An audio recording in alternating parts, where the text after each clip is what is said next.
Абай Құнанбайұлының «Мен жазбаймын» өлеңді ермек үшін өлеңі 1889 жылдары жазылған. Өлең әрқайсысы 6 тармақтан тұратын 5 шумақтан құралған. Бұл өлеңді ақынның өз оқырманымен сыр сұхбат деуге келеді. Көкірегі сезімді, тіл ұрамды жастарға сөз өнерінің қадір қасиетін таныту, сырын ұғындыру мақсатынан туған.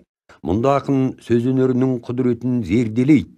Өлең әсіре қызыл, жылтыр сөзбен ғана шырайлы болмайтынын, әділет пен шынайылықты жеріне жеткіз айтқанда құнарлы ой, сырт алтын, іші күміс.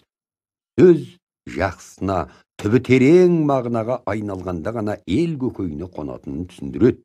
Сөз айттым, әзіретәлі айда харсыз. Мұнда жоқ алтын ек сарала қыз деп, өзінің айналасындағы шығыс үлгісіндегі қисса дастандарға әуестеніп тым әсірелеп жырлаған Көкбай әріп сияқты ақындарды қағытады, ағалық сынын айтады. Абай ақын шәкірттеріне өлең тілін түсінікті және жинақы қылуды насихат етеді. Мақсатым тіл ұстартып өнер шашпақ, наданның көзін қойып көңілін ашпақ деген ақын өлең туралы терең таным мен тың ой түсінік қалыптастырады, үлгілі өрнек қалдырады.